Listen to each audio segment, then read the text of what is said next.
First, I'd like to remind everyone that the Institute has made material available on our website about scenario planning. We do a lot of work on risk governance at the Institute. We're particularly interested in low probability, high impact events like a pandemic.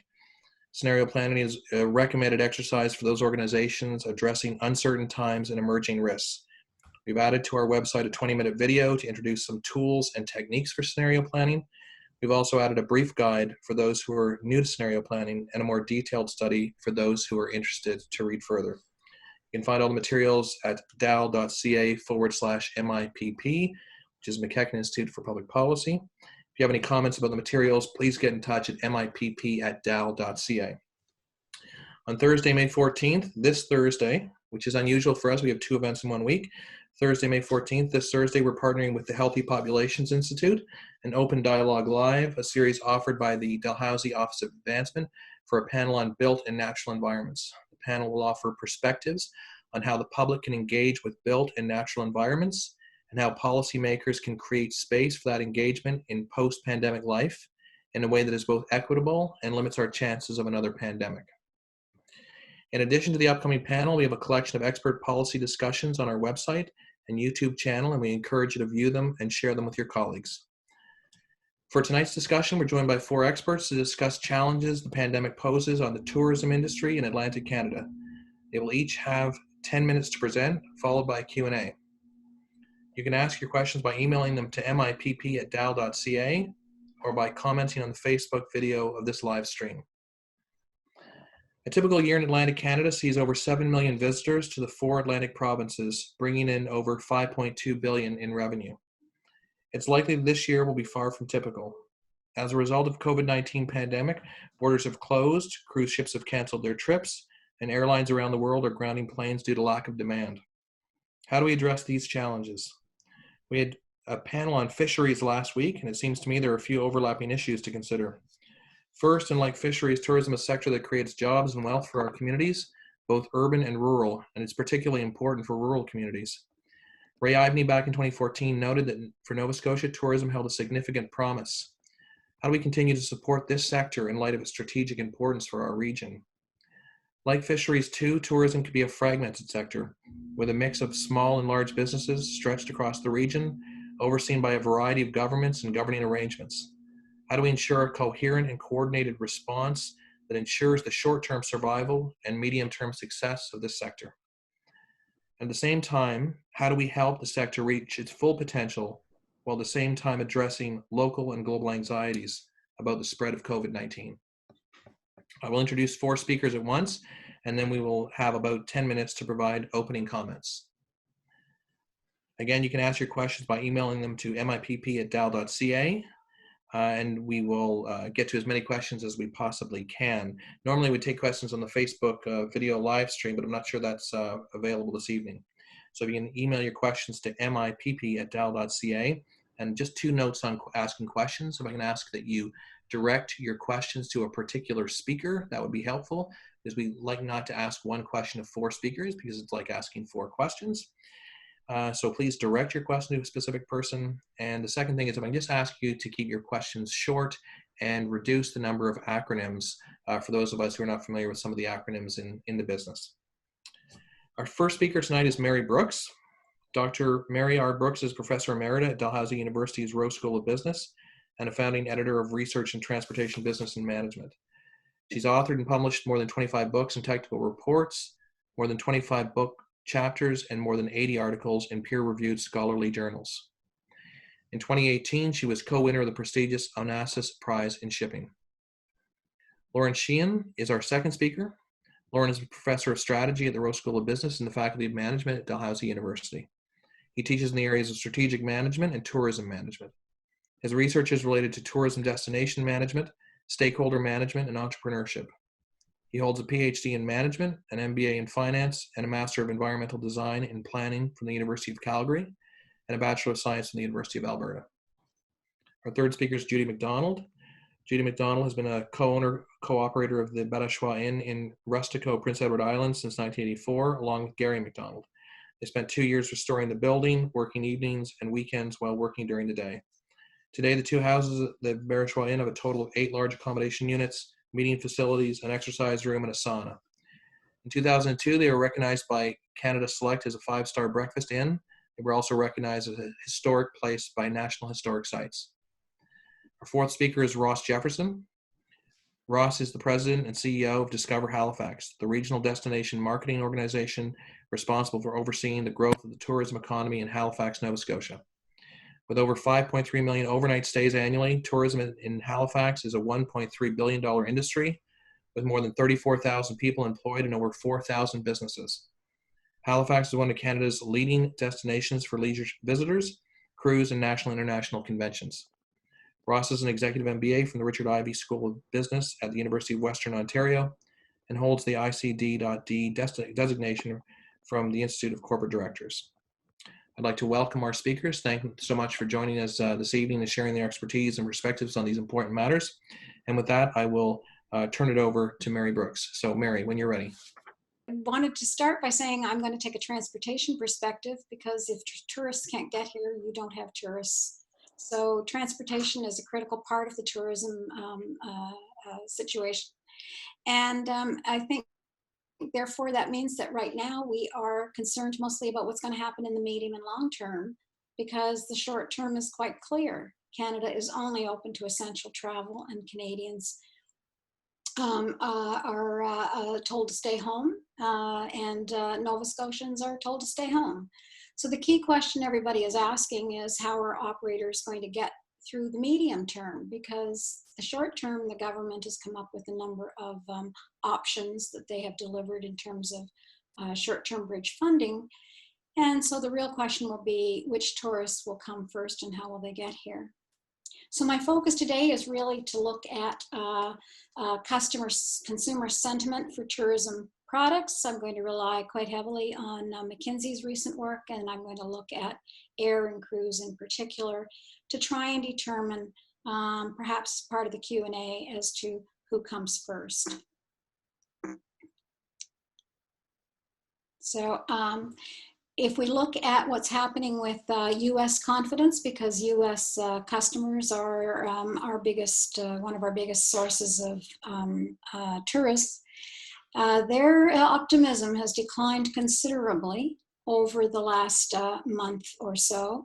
And if we looked at the May 5 survey, you can see that gradually Americans are starting to become more and more pessimistic in terms of the likelihood of their economy rebounding. And if they don't see their economy rebounding, they're not going to see money to spend on tourism activities. While 92% of Americans are thinking that it'll be 2 or more months before they get back to a normal spending pattern, for 63% of them, that's 4 months or more. So it isn't going to be in the short term, even if the borders were open tomorrow, that we would see tourists from the US coming here. If we look at what their net spending intentions are in the area of travel, hotel, resort stays, and so on, you can see that the market is off considerably. The red numbers are net intent to spend in that area. So for example, international flights is down 56%, domestic flights 67%, and hotel and resort stays 70%. Lots of drop off in terms of where they will be spending their money. It's not even travel by car, still off by more than half of what it is now. So cruise is a little less so, which is kind of surprising, but then Americans are the largest cruisers in the world. They account for more cruisers than any other nationality. If we move to Canada, the Canada survey, McKinsey also did one of Canada, but it was a very, very short add-on to their much larger surveys with countries with more population. They concluded that Canadians are even less optimistic than Americans, that they see a similar lag in return to normal routines, and they are not intending to purchase resort stays, hotels, or domestic flights in even the numbers that Americans are. In fact, it's interesting, but only 1% of Canadians will buy more than they spent in the past. and hotels and resorts face an 88% less likely to buy than before. So while Canadians have received more government support, they're less optimistic about the recovery of their economy. Deloitte forecasts that the money will really start to come back into the economy by the third quarter, and that the recovery will actually be more than a year out. Now, this number was predicted in April, and McKinsey has found that these numbers have been deteriorating literally weekly. So the question then will be, how will they come? And if we look at the exit surveys for 2018, these are done every 2 years, so we don't have numbers for 2019. Road visits account for 66% of tourists who came to Nova Scotia with air for the other 34%. The missing numbers, of course, are cruise. These numbers are not part of that who comes and how they get here. So the International Air Transport Association on April 7 indicated that tourism and travel are among the hardest hit industries as a result of the pandemic.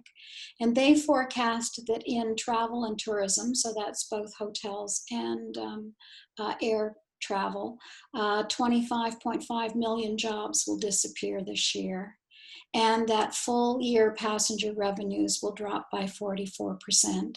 So a speedy return is not really expected, and we shouldn't be surprised. A lot of people are extremely worried about getting onto a plane, even though the planes are now starting to make it mandatory that there are masks and gloves worn by passengers and staff alike. So the airlines have been getting creative, and the airline industry is facing bankruptcies worldwide, and this is how they're filling seats in the short term. And this is getting actually worse and worse, because now there's still not enough airlines even flying to take medical emergency equipment out of China that's destined for world markets. So even though they're filling up seats, the airlines are mostly grounding their planes because they don't have a prospect of recovery. Switching to cruise, the U.S. Coast Guard on April 7 reported that 73 cruise vessels with 52,000 crew on board were moored or anchored in U.S. ports. That's people who can't get off. The ship is quarantined. And another 41 cruise ships with 41,000 crew members are in U.S. waters, but have no prospect of calling to allow people to get off. Some ships have been docked at their home ports for weeks, and the question really is when will cruise recover? Well, on April 7, it was expected that cruise would be back in business by May 5th. But now the US government has implemented a no-sail order until July 24th by the CDC. So even though the Port of Halifax says that it's open for cruise business on July 1, if most of the cruisers are American, there won't be that many coming before the 24th, and that's assuming the U.S. lifts the no-sail order by then. I'd like to point out the bottom line on this, which says released April 5th. On April 5th, the cruise industry thought that by May 10th, 77% of them would be back on the high season in business, and that by July 15th, 100% would be. Those numbers are very much different this last week. On May 7th, when would cruise resume? Now the cruise industry is saying they're expecting that many will come back, many slots of capacity will come back on the market by July 2020, but that August and September is really when the full recovery, and that's only 4 weeks after the previous study. So clearly the cruise industry is saying that they're ready to take clients, but the question is our clients ready for them? So when we look at cruising, the cruise season in Halifax deferred until July 1, And if you look on Cruise Halifax's website, they're showing 6 large cruises in July and 8 in August, but very full schedules for September and October. And seeing as July to October is our heavy cruise season, there's still some likelihood of a possibility of more cruises coming. The numbers, though, will not be anything like the numbers they were for 2019. So we have a moratorium in U.S. cruise companies operating out of U.S. waters until July 24, and no foreign flag ships can call if there's any COVID-19 cases on board. And so literally the majority of cruise companies like Norwegian and Holland America are not operating under U.S. flag, so they may be quite nervous about whether they're going to continue to go down that road. If you want to have company by company stats on which cruise lines are doing what, you can go to porteconomics.eu. So I guess my final thought on the cruise is that our peak season is the fall. A limited season might be possible if restaurants, bars, museums, and art galleries are open and the cruise industry is able to attract customers. So the real question is which sectors of tourism are going to come back first? Probably visiting friends and relatives, and probably Maritimers by car once the Maritime provinces is opened up. Which activities? I'm a golfer. I want to see the golf resorts open. Hiking trails, I think that's where it's going to happen. But who knows, because right now the government is not sharing its plans. So I'll leave it there. Thank you very, very much. And I'll turn it over to Lorn. Thank you, Mary. And thank you, Kevin, for the introduction. And good evening, everybody. My name is Lorn Sheehan. I'm a professor of strategy here at Dalhousie. And my remarks are going to be fairly much reinforcing what Mary has just said, giving an overview of the impact that this situation has had on the U.S. tourism economy, again, because it's an important economy for us as a generating market for tourists. It's also one that we have good data on, but it's been completely decimated, as we know, in terms of job loss, in terms of economic loss. And the suggestion here is that it's 9 times the impact that we saw during the terrorist incidents of 9/11. So a dismal situation. If we look at the impact on U.S. tourism revenues by month, April was forecast to be our worst month. That may be equaled now by May. Here with a forecast at the time, April 15th was showing May would be a little better. And then nearing the end of the year, assuming a number of sort of positive ways to deal with the COVID-19 pandemic, we'd be down only 35%. The restaurant industry had conducted a survey April 1st, that's the lower right of the screen here. At that time, 10% of restaurants felt that they would be closing permanently in Canada, and they already had made that decision. And another 15% said they would close if the conditions persisted for 30 more days. So that would have been May 1. And here we are approaching the middle of May, probably having lost, another large number of restaurants from the industry. Lawrence, Kevin, are you sharing screen?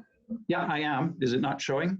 I'm not seeing it in your slides. No. Oh, sorry about that, everybody. Let me see if I can correct that. There we go. How's that? Good. My apologies. So that was just the graphic showing how the month-by-month revenues are being affected. If we look at how Americans are changing their travel plans, 84% of Americans that were planning to travel in the next 6 months are going to change those plans. 53% are canceling their travel altogether. 43% are reducing their plans. 22% are changing from flying to a destination to now driving, and 13% of them are shifting their trip from being international to one of domestic. So as Mary clearly pointed out, air travel is just gone. This is the number of TSA screenings. Top line is 2019. Bottom red line here is 2020, and you can see it's just gone. The couple comments here in the lower right, beside all the parked planes, Less than half of the Americans are really willing to get on a plane once the curve is flattened.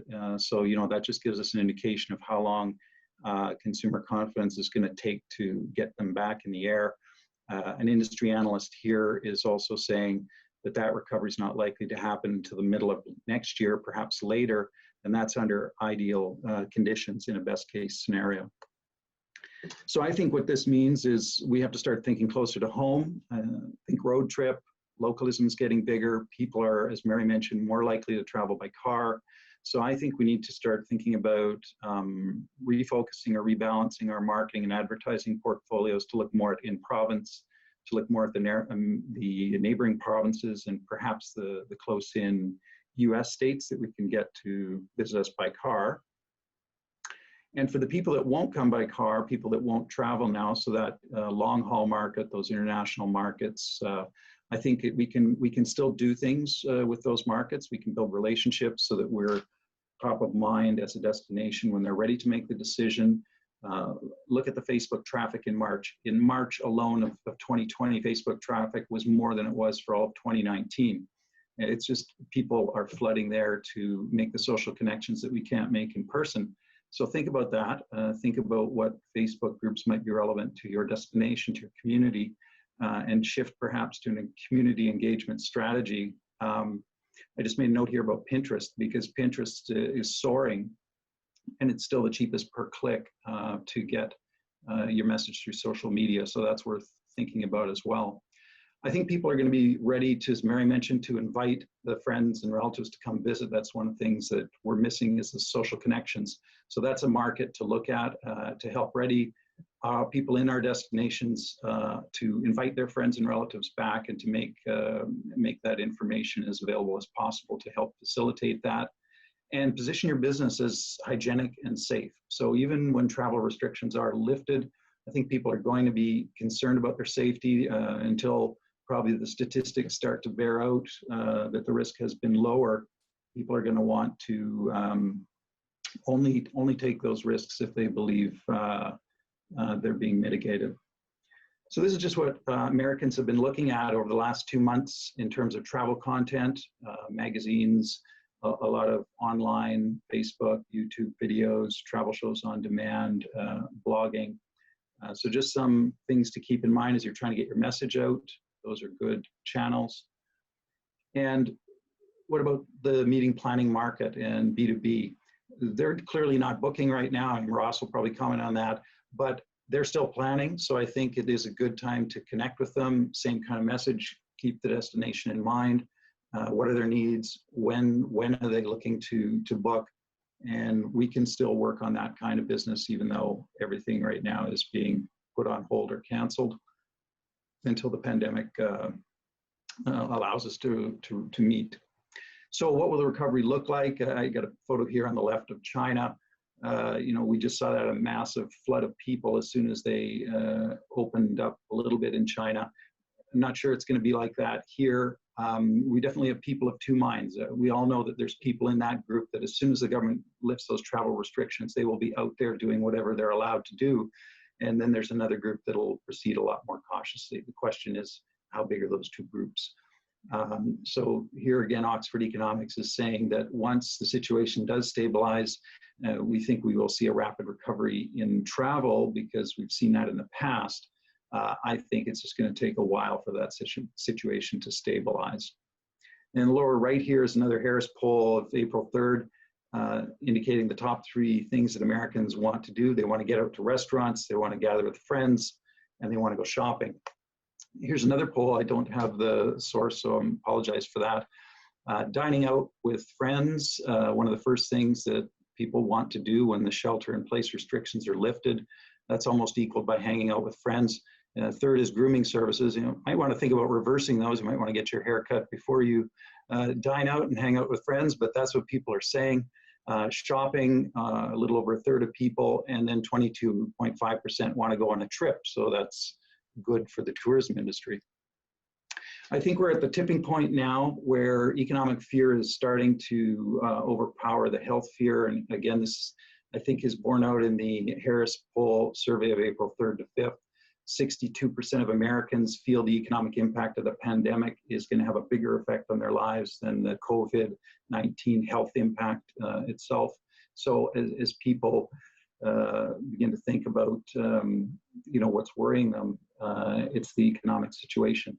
Alarming stat that 27% have or will soon miss a bill payment, and no surprise that's more so with the younger age group.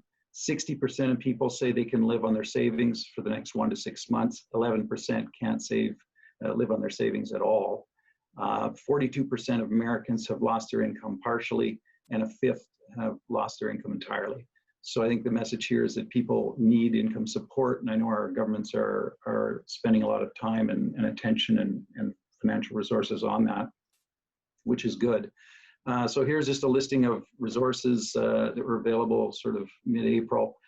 From the Nova Scotia government, some assistance with cash flow and access to credit for companies, deferrals on government loans and small business fees, the $20 million Worker Emergency Bridge Fund, which is targeted for workers of small businesses, and the $20 million Small Business Impact Grant. The federal government, as we know, has the wage subsidy program in place till June 6th, and that may have already been extended, I'm not sure. There's a temporary 10% wage subsidy in place. The work sharing program has been extended, and business credit availability has been expanded by $40 billion to help support small businesses through the VDBC, and the Canada Emergency Business Account has been created to give interest-free loans to small businesses. Something destinations might want to think of, DMOs like Ross's organization and others. Google and Facebook have said that they're going to give grants, not in the form of cash, to nonprofits, but that's a form of free advertising and promotion, which could be very useful. So maybe just finish off with saying, what kind of policies do we need? Do we need money to companies? How long are we prepared to sort of save companies from going bankrupt? Do we need money to individuals? What's more efficient, or what balance between those two things do we seek? What other policies might we consider that we haven't? And obviously, how do we pay for all of this?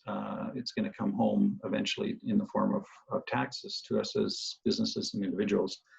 An interesting stat here, a couple stats I wanted to share with JP Morgan in 2016, looking at their small business clients, so that's 4 years ago, only 50% had cash enough to pay for the upcoming month. Only 25% had enough cash to pay for the next 2 months. So that's just showing how desperate the situation is for small businesses, I think, and how close they are to the brink. I was speaking to somebody here recently in Halifax, a neighbor who's been in the restaurant bar industry for a long time. He owns the building that he's in. He's worried about not making it through this. Even being in the business for 25 years, the banks are not offering a lot of credit as they might normally do, and they're concerned about managing their risks. So it's a challenge. So maybe I'll just leave it at that, because I want to give time to our other speakers and time for questions.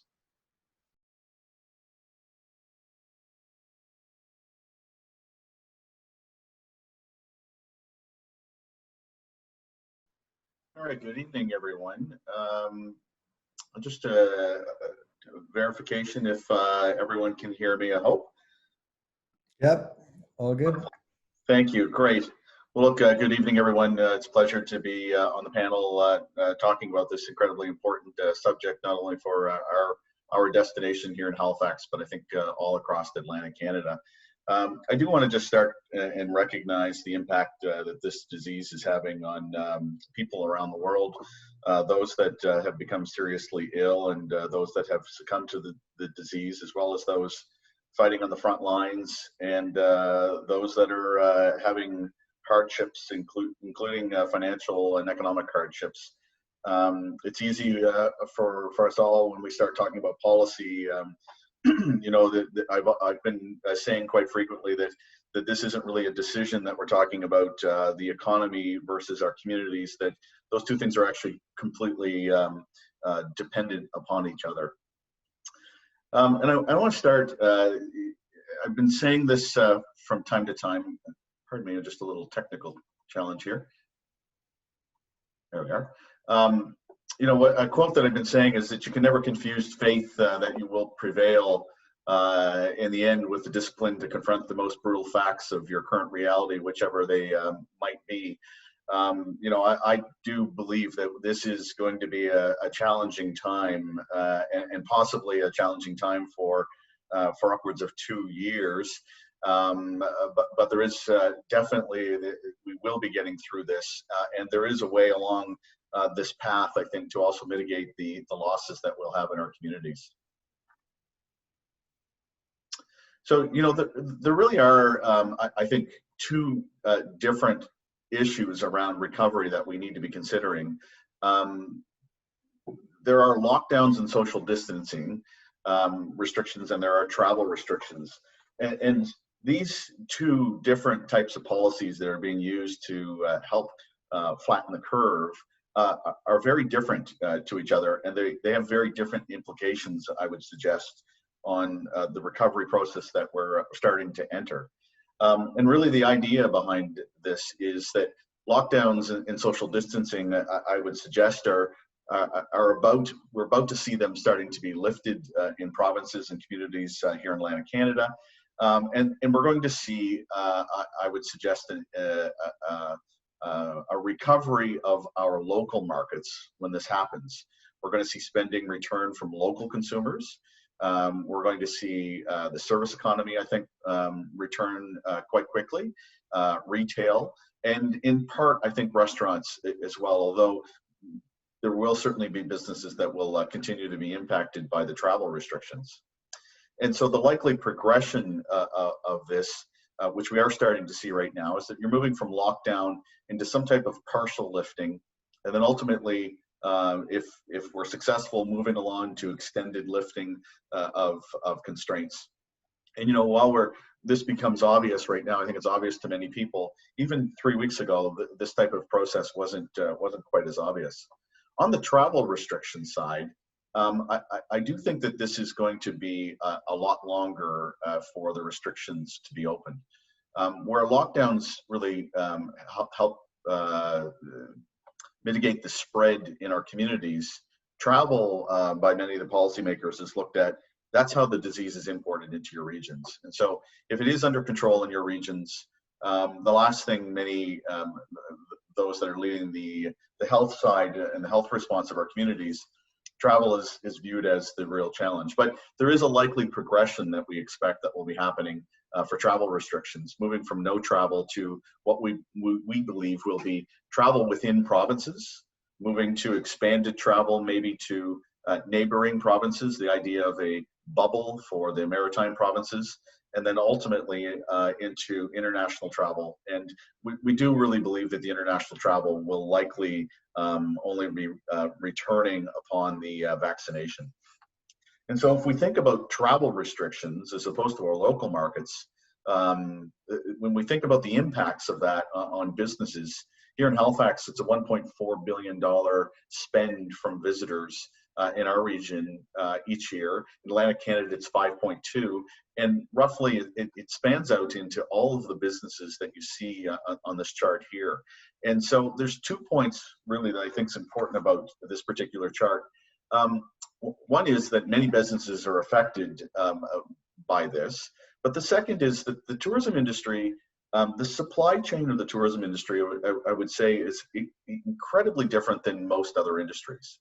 It is incredibly diverse, it is not planned, and it is not owned by any business. If you think of a consumer or a visitor that's deciding to take a trip to a destination, no one owns the entirety of the supply chain of the experiences that they're going to own. It's not planned by any master plan. It is a series of a whole bunch of experiences and purchases and acquisitions, from travel, accommodations, to your food, to your retail, your spending, and your experiences, that is custom built by the consumer. So this is going to be important in one of the future slides I'd like to speak to in a moment. But the second thing I wanted to say about this is that travel's not all the same. That, you know, we have very distinct and very different markets that will be recovering and will have different challenges in recovering at different time periods. So I think thinking about, this being about people flying in on airplanes or crews, that's very different than the meetings and conventions industry or the events or the rubber tire industry, which is the biggest, largest part of the economy here in Atlantic Canada. And so this is actually the visitor profile for Halifax. It's very similar across cities across our country and Atlantic Canada. Rubber tire is our #1 market.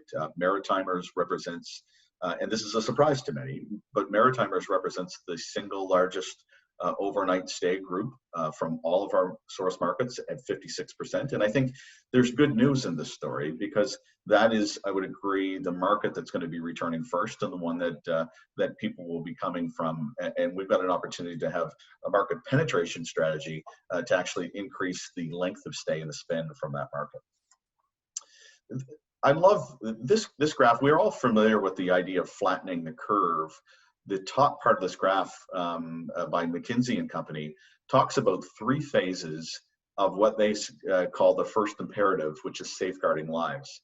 And so we're familiar with all the efforts to suppress the virus as fast as possible, moving into phase 2, expanding treatment and testing, and then finding ultimately better treatments and the vaccine. But in parallel with that, there are activities going on to safeguard livelihoods.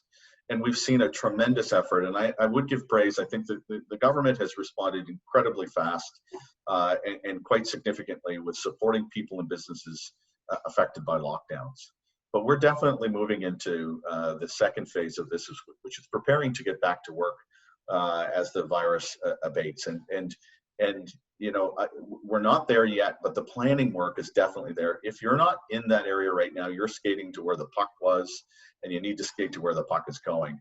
And then finally, the third is the opportunity to accelerate recovery beyond and really jump on the opportunity for lessons learned at our destinations as well. But you know, there are considerations beyond the lifting restrictions that I think are going to be serious impediments and challenges for our recovery. We're going to see demand issues. We're going to see a reluctance to travel, business travel being canceled because of budgets, inventories of events that are impacting demand.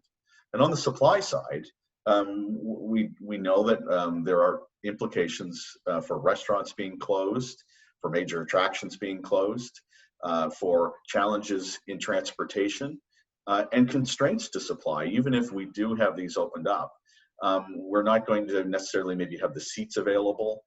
We're going to have constraints on those attractions that are open for capacity. So those have to be considered. The economy is obviously going to be impacting people's choice to travel.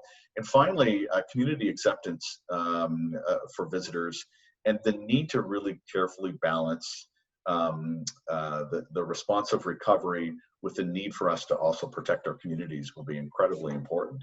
And so there will be an incredible important response about coordination between our businesses, between our community's acceptance, between the markets that we know are open, and between the very needed and real public health issue that we need to continue to balance in our communities.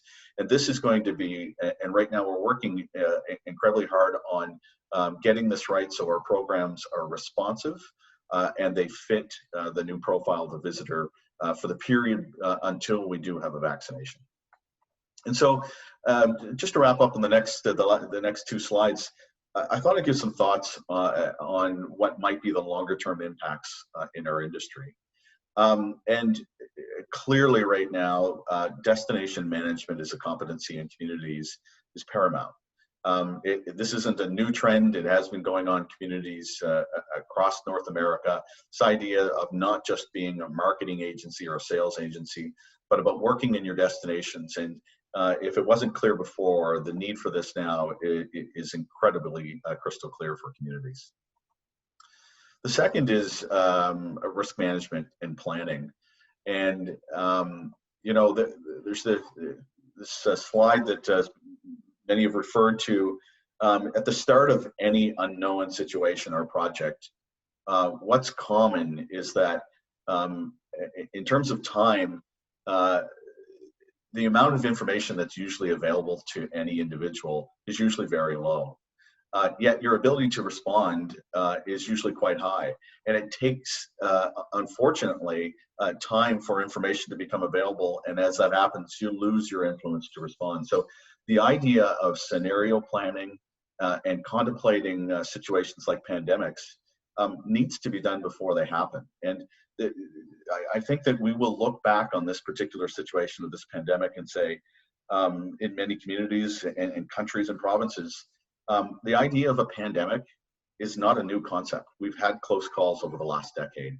I think that if we really want to be critical of the work we do in destination marketing organizations, in cities and provinces in the country, scenario planning and getting ready for some of these potential events are things that we really should be doing. And finally, I think a focus on local and community first is going to be paramount in how we manage our destinations and how we manage tourism in our regions as well. Again, I don't think that we should be thinking about this as an and or situation about starting economy or restarting economy versus the health benefits of community. The two are interlinked. They need to be working together, and that's the approach that we're taking in Halifax. So I want to end on three reasons that I have for optimism. This will end. We know this will end. There is a very high consensus that a vaccine will be made available and that window will be there. So first and foremost. The second reason why I have optimism is that there are incredible advancements to treatments and testing. The entire world is working on solutions right now for this. And while we may not have a vaccine for 18 months or a period that it takes, treatments can help mitigate the real health challenge that we're facing, and testing can also go a long way to help improve the opportunity for us to open up our communities.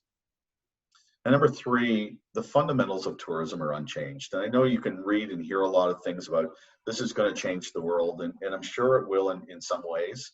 But consider this last year, two significant, huge milestones happened in our world. One, here in North America, millennials have now outpaced boomers. And they are a market that is eager to see the rest of the world and travel.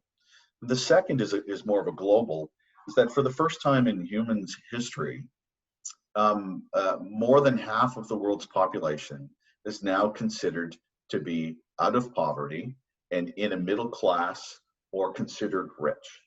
And the explosive amount of wealth and freedom in these communities, they're wanting to see the worlds, and those are fundamentals that are not going to go away simply. I believe they're there. And I'm going to throw in a bonus one. We've been referring in our office to Christopportunities. I've got to give a shout out to Jeff Nearing, our Vice President of Sales.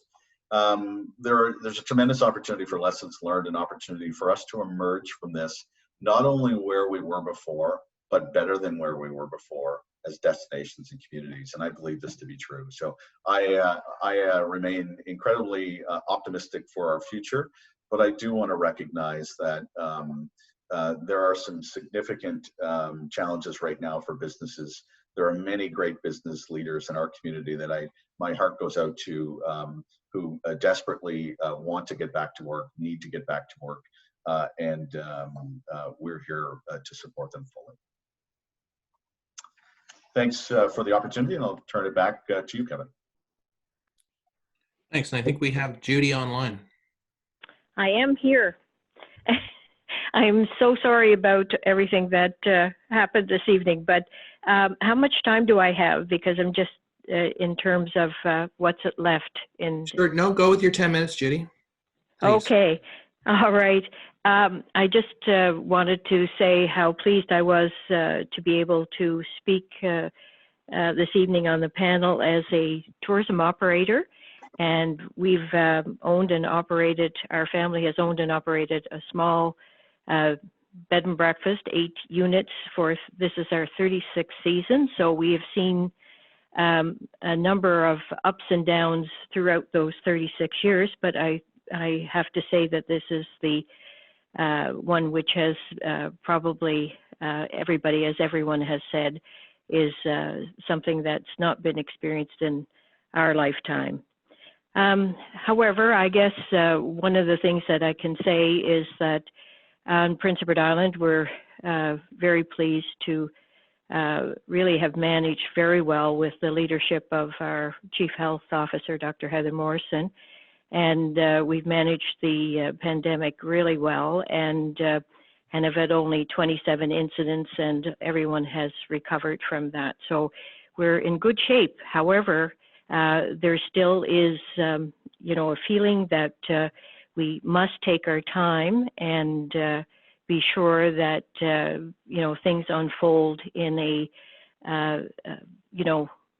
way in which is manageable, and to ensure that things don't come up that will put us in backwards mode. And we're on an island, and so one of the great things about being on an island is that there are ways to which to really manage our affairs with being able to have control over people at the point of entry. It's been for myself, it's, I think I'm a little bit worse for the worry as we march along, like so many other small operators, because we wonder what's up ahead, and it certainly will not look like last year's season. We were headed for a great season, and like myself, I spent lots of money on renovations, and which puts me in in less of a cash flow than I was a year ago. So it's interesting meeting those challenges and the opportunities that have been afforded to operators here on Prince Edward Island. For instance, they have an interest relief program for 18 months. They also have a capital fund which is available with no interest, and for major items, no interest and no payments for 18 months. There have been, as well as the federal funding, there have been many opportunities for local people to take advantage. One of the things that was also one of the very first things out was tourism adaptation, which gave each business $2,500 to hire a professional to try and find, advice and opportunities to carry on for the, and adapt to the current situation. And I myself took advantage of that, and actually we're going to concentrate on really staycations on Prince Edward Island, at least for the time being, and inviting people who perhaps have not taken a vacation on Prince Edward Island previously. And one of the groups that I'm going to offer a 36% discount because of our 36th anniversary to the essential workers of Prince Edward Island. We have heritage property, and I've had many friends and acquaintances who have always said, we'd love to come and stay here, and maybe they will be able to afford to come and stay here with a discounted price. And also, too, I think there are lots of really great opportunities to look after your community and also make them more aware of what you're offering to guests, and they can become perhaps some of your greatest ambassadors. So I'm looking forward, and I've already done quite a bit of work on that, and the money that the province has provided, which was $2,500, has done a very good job for me in that regard.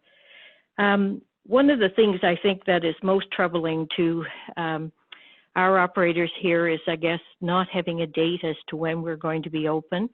And Dr. Heather Morrison said today again that it would be a couple of weeks before they would really know about when they would ease off and allow perhaps bed and breakfast to operate. Like we had first looked at a date of June the 12th. And I'm not sure if it's going to be June the 12th. And one of the difficulties is, particularly for operations like myself and larger operations who have to hire more staff, is to decide whether they can open and they can find the people to run their establishments with such short lead time. So you can tell that the tension is rising, that people are getting more nervous. They're wondering if they should close for the season or whether they should try and continue to operate. So those are the big questions, and I don't think we're going to have much more information by the end of this week, which we thought at first we would have, but it looks as though it will be at least another couple of weeks before we have more word about where we're going to be this summer. So all of those things are creating a little bit of anxiety and anxiousness within the community. And I do understand that, being an operator myself. I must say that I'm extremely pleased and proud of the federal and provincial assistance that has been provided. I'm hoping that it will get us through to the summer of 2021, because even though I tend to be optimistic and I'm going to do my best to have as many people as I can have here, I think it will be a very different season for us.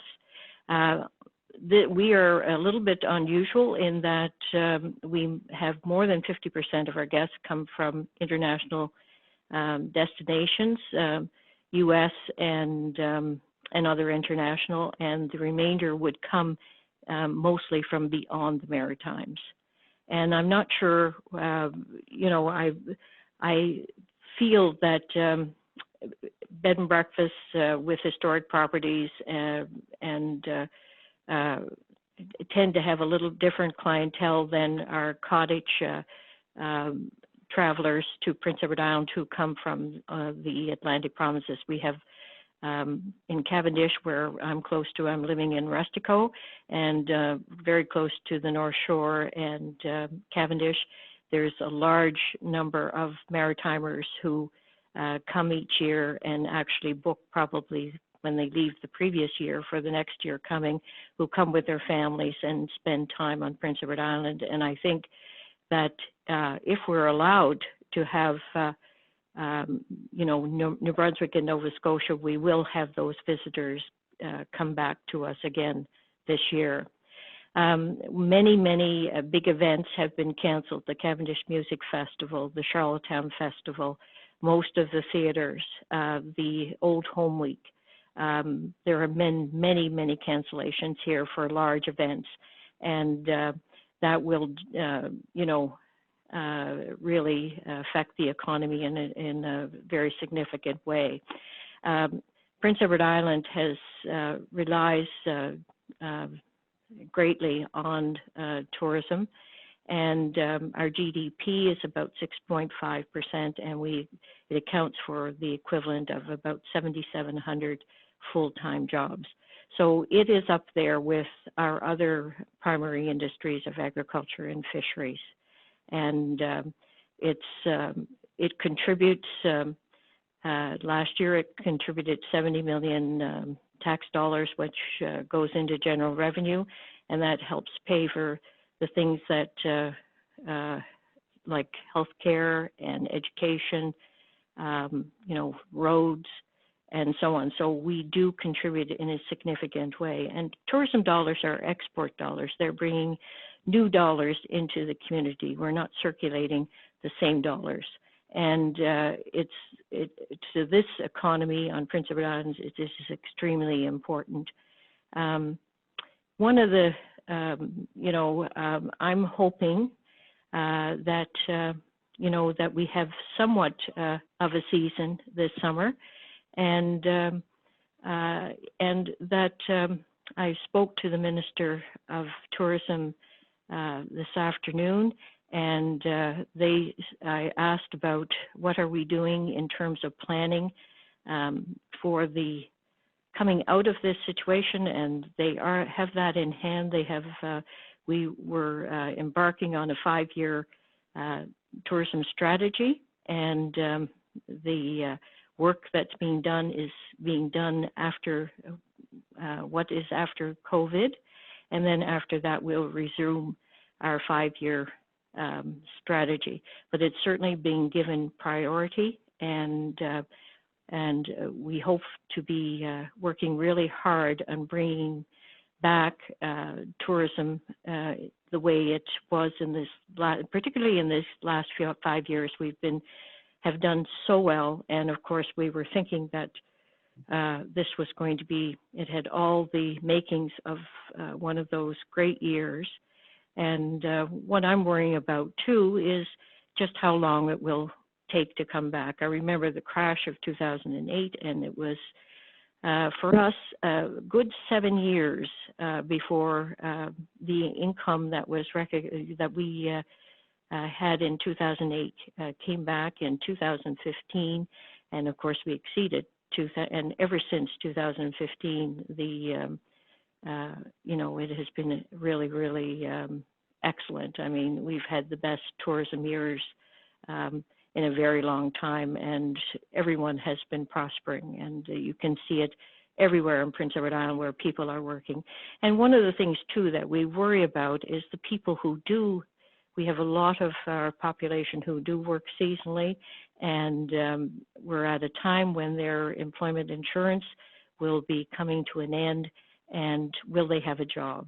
And the thing that we do need to know, we do have wage subsidies. For instance, Canada Summer Jobs is offering to pay small businesses 100% of the cost of students' wages. And of course, we have the federal subsidy program. So there are lots of opportunities to hire staff to do the kinds of things. Maybe we'll not be as busy, but maybe we can even give better service if we have more young people. My intention is, if we do have a season at all, is to hire these people and to give them jobs so that they in turn will be able to survive just like the businesses will survive. We're in a survival mode, and we are, I think, one of the things of being an entrepreneur and a small business person is that you have to be extremely innovative and a problem solver. And I think we're very good at that, but it is challenging, and we have to help each other out in this new world of finding solutions to the problems we have.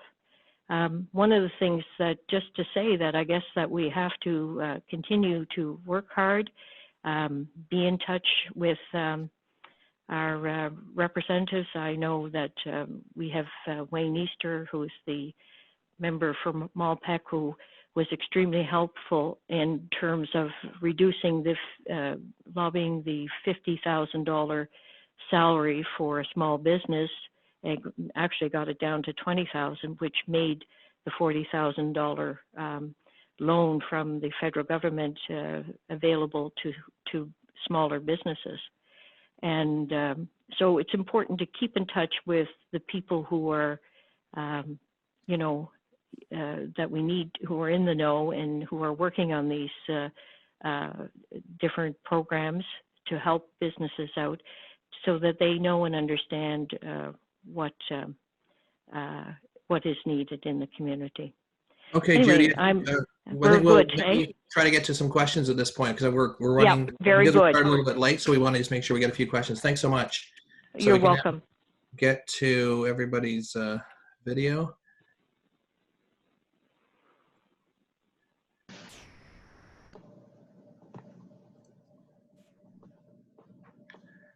Okay, so are we all on and can hear? Yeah, for questions? Yep, can hear you. Super. Marion Ross, you're on? Yes, we are. Mm-hmm. Excellent. Okay, super. So let's see. I'd like to start. There was a question earlier about debt forgiveness or a moratorium. I wanted to start with that question and see if anybody wanted to take it. It's from Robert. He says, so I'm watching from New York, and I'd like to offer an option we are looking at here, a commercial rent moratorium for 4 to 6 months. It's not a grant. It's basically a mortgage the state guarantees that we paid back as better times emerge over the next 3 years. Does anybody have an opinion on whether we should have a commercial rent moratorium? So how that they would pay this back in several years' time? That's right. It'd be like a deferred mortgage. It's like a deferred mortgage. I'll jump in maybe, and there has been a lot of talk, particularly I think about rent and rent payments. And I think, again, I think the federal government, the provincial government, there's been a tremendous response in a very short period of time with a lot of solutions. And I understand there's still a number that are being rolled out. The rent seems to be a continuing discussion that happens time and time again, and I think it's different for different types of businesses. I think for those businesses that have 100% dependency on visitors or revenue that has to come in the door, deferring of rent when you have zero income really doesn't work. And deferring of payments till the future really isn't a solution for many right now, because it's just going to pile up. So I think that is a challenge that I think governments are really trying to understand, because it has a cascade effect up to obviously the landlords as well. Okay, I'd like to develop a point that I think was a sort of theme that ran through Ross and Judy's presentation around the importance of maritime travel, and how in fact it's very common to have maritimers travel within the Maritimes. Okay, so that being the case, can we envision some sort of pan-Atlantic approach to tourism at some point in this process? Well, I certainly would like to see the Atlantic Canada region work together. It makes perfect sense. I mean, they do work together on marketing opportunities for the region. So there's already, there already is a group and people who work together now. So I would think it would make good sense to continue that kind of collaborative effort to get things at least moving within the Atlantic region. Ross, what about you? What do you think needs to happen, or what's desirable about that, and what would need to happen in order to facilitate that kind of cooperation? First, I think there's two things that we really need to be thinking about. Public health and the provincial departments of public health will really hold the cards on whether that'll be permissible or not. And I think I think there's a valid discussion that should be made with industries, that if our source markets are free and clear of the virus, that the risk for re-entry from those markets should be considered. So if Nova Scotia is free and clear from the virus today, we're down to one case being reported, one new case, that by traveling alone doesn't cause the disease. It's the risk of importation.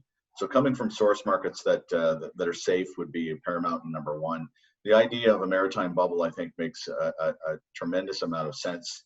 But the second thing I think we really need to be careful about is communities' acceptance to travel as well. So we want to make sure that we're working closely with communities, that they understand, and we understand that we're not increasing the risks on our communities. We are blessed with a tremendous amount of beautiful space in Atlantic Canada. And I think that travel can actually be a strategy for us to help disperse people out into the beautiful regions that we have. We have to be careful that we're not pulling people in and centralizing into large groups and large events. But that doesn't mean that we can't travel in the beautiful provinces that we have today. I want to bring Mary and Lorn in. I know that Judy in particular has raised this question about uncertainty, and this is kind of maybe the biggest anxiety of all, launch dates, reopening dates, and Ross talked also about social distancing and how we're going to maybe in time we'll start to relax those parameters a bit. But I'm wondering from Mary and Lorn's point of view, is your data really saying, though, that people simply aren't going to be, they're not likely to be traveling? So even if we start to relax some of these parameters, the fact is people in the medium term, or let's say short term, are not coming back.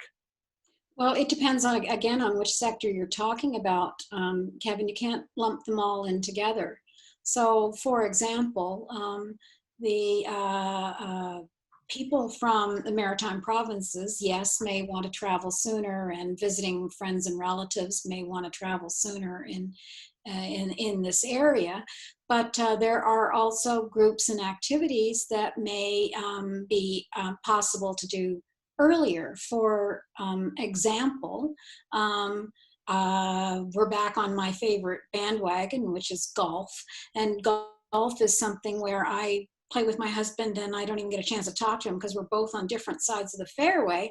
And it just strikes me that this is an activity, that and hiking and some others, that are possible to introduce early, and you're not going to lump those in with what happens with cruise passengers that are coming from all over the world and have and are living on a confined space. So every sector, whether it's cruise or road or from Europe or from Atlantic Canada or from Ontario, they will all be in a different phased area. I think Ross had put it beautifully in his slides when he said, you know, we're going to have this gradual unwinding, and we may do a little back and forth before we get to the end point. So the short term is there's nothing. Let's be honest. The short term is dead, and Judy's talking about she doesn't even know when she's going to be able to open. But I wonder if that's even relevant, what she's going to open, because it sounds like if you're saying it's dead, then it's dead. Whether they say June 12th or July 12th, it doesn't matter.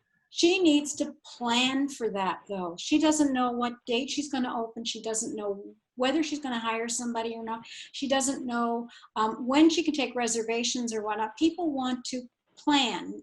You know, humans want to have something to look forward to. So the first thing they do when they think something's going to loosen up, they book something, even if they may not be able to execute, because they want to have something to look forward to. Okay, so let's bring Lorn in on this and see what Lorn thinks. Is it dead in the water, or is there some reason to be optimistic in the short term, Lorn? Well, yeah, I think there's lots of reason to be optimistic in the short term, especially, you know, as Ross is mentioning, this is all going to be really driven by the permissions that are afforded us according to the health leaders that we have in our provinces and at the federal level. But, you know, this bubble that could emerge, and I was talking with a reporter from Global News in New Brunswick yesterday about the PEI New Brunswick bubble, and we were talking about the possibility that Nova Scotia is initially left out of that bubble. And, you know, the pros and cons of that, certainly from my perspective sitting here in Nova Scotia. But whatever the bubble looks like, I think it's great. I think we can start with provincial travel within the province, within the 3 provinces. We can, you know, 4 provinces, we can see people traveling within those maritime provinces around home. I know a lot of people anecdotally are ready to do that. They're ready to spend their money on seeing the province and getting to some of those spots in the province that they've been talking about, and they've just, you know, never gotten there for whatever reason, usually due to other travel options that they have. You know, part of the silver lining here is that we're shut out of the international travel market now. So, you know, we can't spend our money traveling internationally like we might otherwise do. So that is the silver lining. And, you know, and people's hearts are here. People's hearts are with people like Judy and people that are running businesses and have been running businesses for years and employ our children and you know, young adults especially. They want to support that. So I think there's a lot of reason for optimism there. And I think if we can tap into that that willingness to travel within the province. And then if the bubbles are created, between the other maritime provinces, that's fantastic for us. That's at least a start. Whether that's enough to save some of the businesses that are close to the brink is a different question. We have different businesses that are in different stages of, the edge of the cliff, so to speak. So but any travel that we can get, within province, between these provinces, is going to be great. And I think as long as we're permitted to do that, it will happen. Let me pick up on a theme that's been coming up from a lot of the questions, and it actually echoes some of the comments that were made last week around fisheries. And that is, if we recognize that this is a year where, the demand isn't necessarily going to be there, perhaps there's an opportunity for retooling and rethinking some things and reorganizing and making some progress in other ways. And I know that Ross picked up on this in his slides in terms of talking about being slightly optimistic as well, or what are the optimistic notes to think about. So I guess I would be interested to know some people's thoughts around what can we do if it's a slow season. Are there some ambitions that we might have about how to kind of right this sector in ways that should be corrected so we come out of it stronger? Well, I've always been a big fan of employing great young minds to help out with solving problems in the tech side of things. And I thought it was rather interesting that Judy had an example of that, the $2,500 she got to help her identify opportunities and things that could be done. University students are always really a great investment in terms of generating wonderful ideas for employers. And right now, co-op work terms are kind of in a mess. So, companies are doing what they can do, but there are probably still students out there who are a little footloose. Other thoughts on that, about righting the sector a bit during a slow time to come out stronger? How do we do that, Judy? Well, I always believe, sometimes, when you have a very difficult time, it really forces you to think creatively and to, think about different options. And I'm a firm believer, I've lived long enough to know that there's always something on the other side of the door.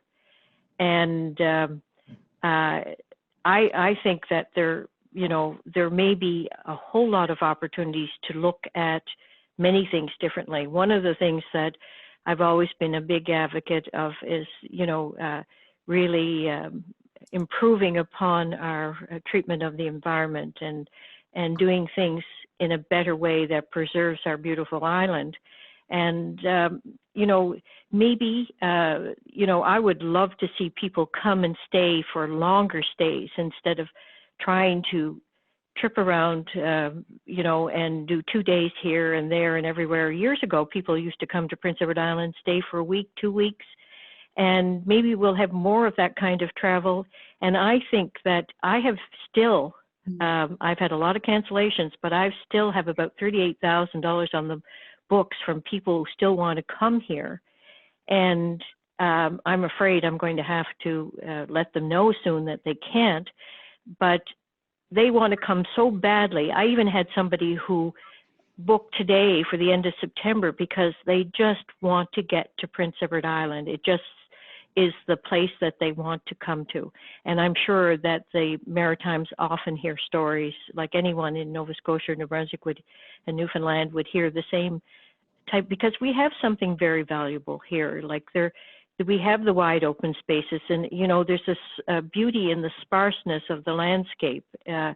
There is, I'm a farm girl from way back, and there is something very special about the place in which we live, and we're so lucky. I feel Judy, on this point, though, I'd like to know, what do you think we can do to make it better so that if this is a slow I think we can on the other side of this? Well, I like, say, for instance, one of our biggest assets is the natural beauty of the area. And that's an area in which I'm going to concentrate on, because so many places are going to be closed and events are canceled, that if you come here, you're not going to find all of these things that you pay to go into, but you will find the beautiful hiking and walking trails. There are lots of places, lots of beaches where you can go if you just walk away from the central area and be all by yourself. I mean, there's no problem, as you said, about distancing, because we have all of this available to us. Ross, and I think with the little, you know, Ross, have you got thoughts on this about how do we come out of this event stronger, or what do we need to, if it were slow, what can we work on so that we can come out stronger on the other side? If we recognize that it's going to slow down, how do we use that time to improve? You know, I think we're only going to really know the answers to those really big things when we look back on this, when we get through it and look back, see things that have happened. You know, I can think right now of land use planning, the ideas right now that are being talked about to help disperse people so that we can, you know, take our streets and turn them into public streets. To look at the use of our parks, to look at the use of our spaces in our communities, I think will be great. I think another great lesson, and a really hard one that we're going to be learning, is these ideas of being prepared for events like this. I think, again, the idea of a pandemic is something that shouldn't have surprised us. What are we doing as communities, as countries, as provinces, and as destinations to get prepared for risks like these? And I know at the business level, there's lots of things that I would love to suggest that we can all do. We're doing it in our corporation when you have this opportunity. But I hate to suggest them because I know many of the listeners here are going to be fighting to make sure their business stays alive. But if you had the opportunity to manage the cash flow, it's a great time to do renovations. It's a great time to do investments in our properties. It's a great time to be building on our business. Unfortunately, the reality of suggesting those things doesn't match the realities of what a lot of businesses can do right now. So I want to be fair and recognize that to the businesses on the line. Lorn, but you know, just to say though, if we had support for investment in our, like, it's just about money, because I certainly would be very interested. You know, one of the things I did when I wanted to increase the yield is to give our property a few more units. And I would gladly go ahead with that if I were able to get support. Now, I have a pretty good relationship with my bank, but I was discouraged from doing any new investment. And banks, they definitely have never been an entrepreneur. In my opinion. But the thing is, they really, you know, we really need to have, you know, real support in any financial venture that people want to reinvest in. And I think because that's what we really need to do. As they say, when you're down and out, you need to spend some money so that you can come up with something new. And it can't be just any old thing. I think we have to think these things through. But I like every day of my life as an entrepreneur, I think about the opportunities, even though I've been in this business, and people think, well, why aren't you retired? But I find it an exciting industry to be involved in. It's creative. There's something very satisfying in the accomplishments that you have. And to me, I totally enjoy it. And of course, enjoy meeting people from all over the world. So I think that we're a really good industry to invest in. And if there's an attitude, well, you know, we will help people with their new ideas and invest in them when it comes back, because that's what we have to do. We can't stand still. We can never stand still. I want to ask Lorn to comment on this question about what opportunities might be presented by this, and how do we are there things that we could be thinking about how to improve the sector over time so that in the medium term we come out stronger? Yeah, I really agree with, you know, the comments that have been made around the table here, the virtual table. When I moved to Nova Scotia from Alberta in 2008, I was incredibly impressed with what I call the raw tourism potential that the province has, and you can extend that to the other maritime provinces for sure. And the opportunities that are here for people are great, but there was so much opportunity for more, I think. And we've seen some excellent examples of innovation, and our province is pushing the innovative experience product now, and encouraging people to come up with new aspects of our tourism product that can be interpreted differently and shared differently. So, dining on the seafloor when the tide is out in the Bay of Fundy, for example, is an example of that. So more thinking like that is great. I agree with Judy. I agree with Ross, and as well with Mary. Maybe even involve students in that. Students have very creative thought processes and have big dreams, and we have as do the other universities in the province, the Atlantic provinces, a lot of students and a lot of ability to get them working on projects with companies. And in fact, we have several courses where we require students to do that. So let's just take this opportunity to be a little bit more strategic, a little bit more thinking about how do we differentiate our product, expand our product, and potentially tap into some new markets. I mean, Ross was just mentioning the dramatic emergence of this third class, or this middle class from a lot of countries that formerly weren't didn't have a lot of first world citizens, so to speak. And we're seeing the tip of the iceberg there. So many new middle income families coming on stream by 2030.